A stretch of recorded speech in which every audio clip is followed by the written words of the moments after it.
उम्मीदों के भरपूर सागर से लबरेज वैभव जी गहलोत से निवेदन अपना उद्बोधन दें। गहलोत, वैभव जी गहलोत।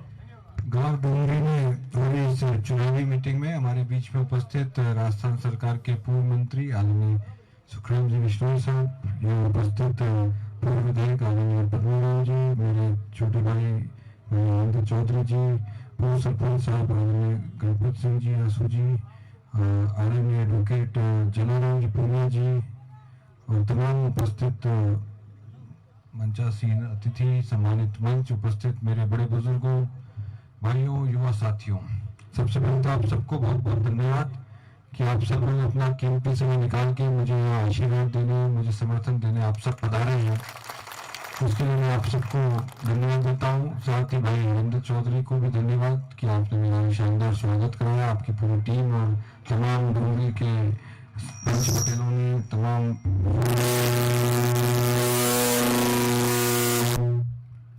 तमाम आप सब लोगों ने जो शानदार स्वागत किया है जेसीबी से और फूल मालाओं से, उसके लिए आप सबका बहुत बहुत धन्यवाद।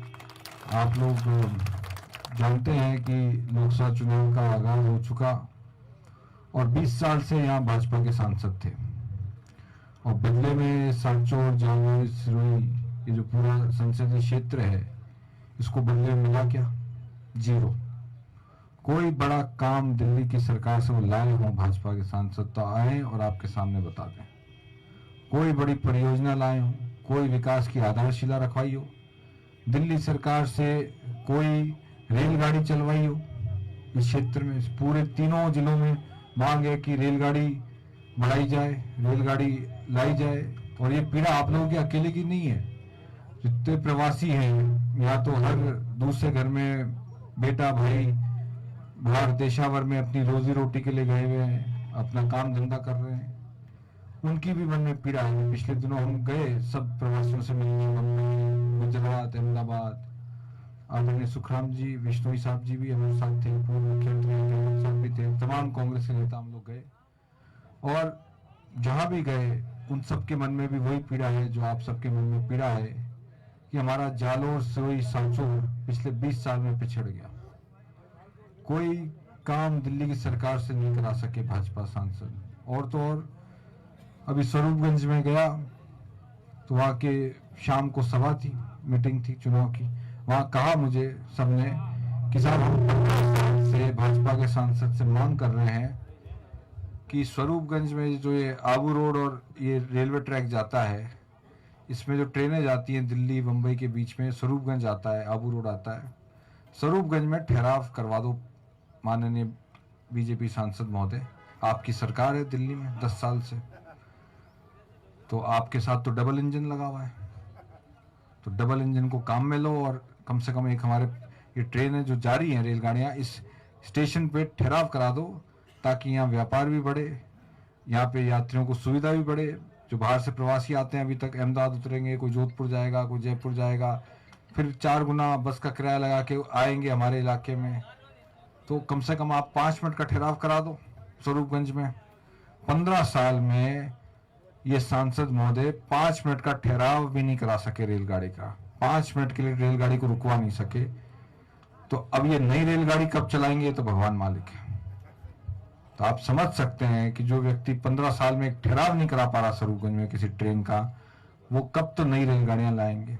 ये आबू रोड में हवाई पट्टी है, मांग है यहाँ पे लंबे समय से कि हवाई सफर चालू किया जाए। ये तमाम बातें मैं आप सबको इसलिए कह रहा हूं कि ये सब चीजें, अगर मूलभूत चीजें, यातायात के नेशनल हाईवे की भी मांग है कि सिरोही, जालोर और ये सांचौर को राष्ट्रीय राजमार्ग से जोड़ा जाए। और ये जो तीनों काम मैंने बताए, ये तीनों काम दिल्ली की सरकार के हैं और इनकी खुद की पार्टी की सरकार है 10 साल से, तब भी कुछ नहीं करा सके। और ये मैं इसलिए कह रहा हूं कि आज हम देखते हैं कि किसी भी क्षेत्र का विकास है तो सबसे पहले ये सब चीजें वहां आती हैं, तब बाहर के लोग आके बसते हैं, उद्योग धंधे लगते हैं, बड़े व्यापारी आते हैं। आदरणीय गहलोत साहब जब 1980 में पहली बार सांसद बने तो एक रेलगाड़ी चलती थी, वो भी 13-14 घंटे लेती थी दिल्ली पहुंचने में, 2 जगह इंजन बदलो। मगर वो बताते हैं कि मैं तो उस साल पैदा हुआ था कि 2 रेलगाड़ियां उन्होंने चालू करवाई और 5 बार वो जोधपुर के सांसद बनने का उनको सौभाग्य मिला। तो मीटर गेज से जोधपुर को ब्रॉड गेज में बदला, उड्डयन मंत्री बने इंदिरा जी के साथ तो हवाई सफर चालू कराया जोधपुर में। आज जोधपुर में हम देखते हैं कोई बड़े सारे इंस्टीट्यूट, देश का एकमात्र ऐसा शहर है जोधपुर जहाँ सारे बड़े IIT हो, एम्स हो, कृषि विश्वविद्यालय, कोई कमी नहीं, बड़ी फैक्ट्रियां, कारखाने, व्यापार, ड्राई पोर्ट, सब चीज़ें वहाँ पे है। इसका मूल कारण यह है कि उस जमाने में आदरणीय गहलोत साहब ने जोधपुर की नींव, जो विकास की नींव है, उसको मजबूत करके आगे बढ़े। आप सबके आशीर्वाद से, आप सबके समर्थन से हम चाहते हैं कि सिरोही, जालोर, सांचौर के तीनों जिले भी जोधपुर की तरफ पे आगे बढ़े आने वाले समय में। इसलिए आप सबका आशीर्वाद और समर्थन जरूरी है कि 26 अप्रैल को वोट पड़ेंगे। आप सबका आशीर्वाद मिले, आप सबका समर्थन मिले तो हम इस पूरे क्षेत्र को, मारवाड़ का जो ये तीनों प्रमुख जिले हैं, मगर अफसोस है कि पिछड़ते जा रहे हैं, तो आप सब लोग का आशीर्वाद और समर्थन रहेगा तो निश्चित तौर पे हम आने वाले समय में, मैं अपनी बात समाप्त करने से 3 बातें कहूंगा। 36 कौमों के विकास की बात करूंगा, 36 कौमों, आप सबके मान सम्मान का ध्यान रखूंगा और साथ में तो ये खड्डा पड़ गया है 20 साल का भाजपा के सांसद का, इस खड्डे को भरने का काम आप सबके आशीर्वाद से करूंगा। साथ ही 19 तारीख को मैं जालोर जिला मुख्यालय पे अपना विजन डॉक्यूमेंट जनता के सामने रखने जा रहा हूं कि हम लोग जालोर, सिरोही, सांचौर के लिए क्या सोचते हैं, हम लोग क्या आगे की हमारी रणनीति है इस क्षेत्र के लिए। ये मैं आपको 19 तारीख को मीडिया के सामने आप सबको समाचार पत्रों से मालूम पड़ेगा कि हम लोग इस पूरे संसदीय क्षेत्र को कैसे आगे बढ़ाना चाहते हैं, आप सबके आशीर्वाद के साथ, आप सबके समर्थन के साथ, क्योंकि 20 साल का खड्डा भाजपा ने दिया है। 20 साल कम नहीं होते, बड़े बुजुर्ग बैठे हैं, 20 साल में तो पूरी एक पीढ़ी बदल जाती है। तो आप सब लोग अपना आशीर्वाद रखें, समर्थन रखें। धन्यवाद, जय हिंद।